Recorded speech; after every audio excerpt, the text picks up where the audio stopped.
çetin dünyada. Gəm yazılmış qismətim, qalmayıbdı taqətim.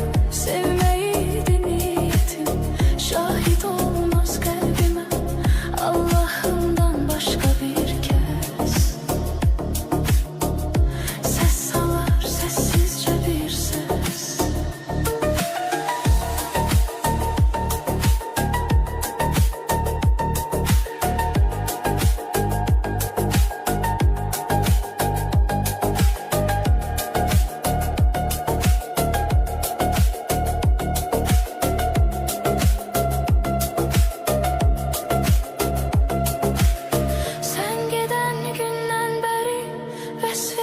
Sözler seni, ruhum ardıncan gələr, kölgə tək sensizlik. Sensizlik çox çətin dünyada. Qəm yazılmış qismətim, qalmayıbdı taqətim.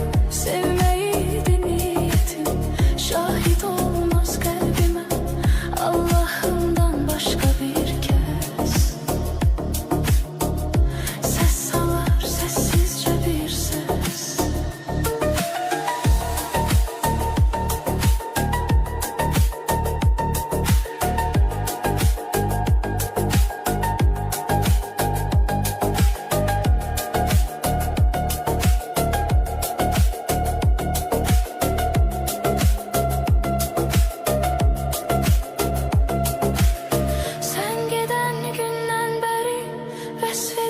Sözler seni, ruhum ardıncan gələr, kölgə tək sensizlik.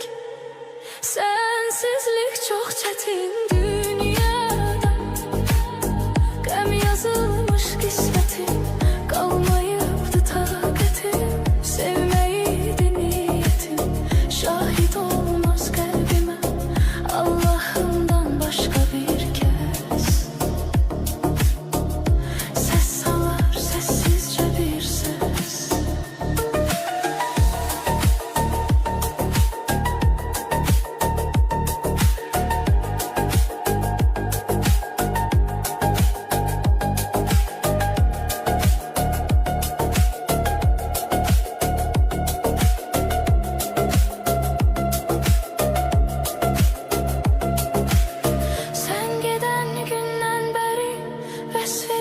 Sözler seni, ruhum ardıncan gələr, kölgə tək sensizlik.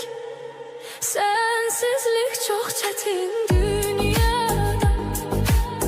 Qəm yazılmış qismət.